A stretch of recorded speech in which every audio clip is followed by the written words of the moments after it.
Bharat, America ইতিমধ্যে তাদের মধ্যে যেই দৃষ্টিভঙ্গিগত তারতম্য ছিল, একে অপরের বিরুদ্ধে ছিল, সেই জিনিসটা তাদের দূর হয়ে গেছে 2-3 দিন আগের ঘটনায়। যারা ভোটার তারা বলেছেন যে আপনি অত্যন্ত প্রাচীন লোক এবং দীর্ঘকাল যাবৎ মানুষের মুক্তির সংগ্রাম করছেন, আপনার পক্ষে আমরা আছি। এদেশের শতকরা 90% মানুষ হচ্ছে শ্রমজীবীদের মধ্যে পড়ে। সেই 90% মানুষের আকাঙ্ক্ষা অনুযায়ী কখনই আমাদের দেশের সংসদ গড়ে ওঠে নাই।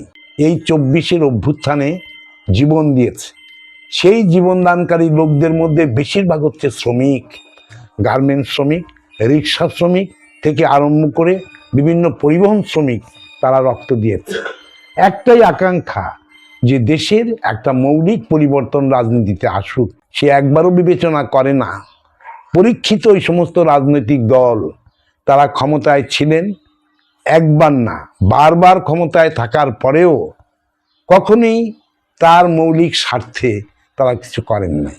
আমেরিকা থেকে একটি প্রতিবেদন প্রকাশিত হয়েছে। একজন মহিলা, তিনি প্রতিষ্ঠিত আমেরিকাতে সাংবাদিক হিসাবে। তিনি যে অ্যাপ্রিহেনশন করেছেন যে আওয়ামী লীগ তার সাথে আলোচনা চলছে এবং যে কোনো সময় এই নির্বাচন বন্ধ হয়ে যেতে পারে, ভিন্ন কোনো শক্তির দ্বারা দেশ পরিচালিত হওয়ার একটা সম্ভাবনার কথা তিনি বলছেন। সেই সংকটটি এই সময়ের মধ্যে হবে বলে আমি মনে করি না। দেখেন, আওয়ামী লীগ তার রাজনীতিতে যে সমস্ত ত্রুটি বিচ্যুতি করেছে তার রেজাল্ট হিসাবে এই সংকটটি তৈরি হয়েছে। তবে সরকারের যে ঘোষণা আওয়ামী লীগকে প্রচারে বন্ধ করা, এই ক্ষেত্রে আওয়ামী লীগের সাংগঠনিক দুর্বলতাটা হলো তারা এটাকে ফেস করার জন্য মাঠে নামে নাই। ভারত, আমেরিকা ইতিমধ্যে তাদের মধ্যে যেই দৃষ্টিভঙ্গিগত তারতম্য ছিল, একে অপরের বিরুদ্ধে ছিল, সেই জিনিসটা তাদের দূর হয়ে গেছে 2-3 দিন আগের ঘটনায়। সেই ক্ষেত্রে একটা বিপজ্জনক শঙ্কা তো আছেই, কিন্তু সাধারণ মানুষের চেতনার দিক বিবেচনা করলে এই সমস্ত রাজনৈতিক দল, রাজনৈতিক শক্তি এই মুহূর্তেই সেমন কোনো ঘটনা ঘটাবে বলে আমি মনে করি না।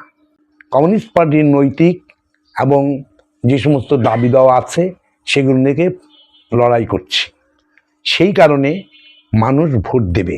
আমি সকল ভোটার ভাই এবং বোনদের কাছে একটা বিশেষ অনুরোধ করি, সেটা হচ্ছে আপনারা সবাই ভোট দিতে আসবেন এবং ভোট দেওয়ার ক্ষেত্রে শ্রমজীবী মানুষের পক্ষে দেশের বর্তমান সংকট দূর করার স্বার্থে কমিউনিস্ট পার্টির প্রার্থী হিসাবে মন্টু ঘোষকে ভোট দিবেন, এই আবেদন আমি সকল ভোটার ভাই এবং বোনদের কাছে করি।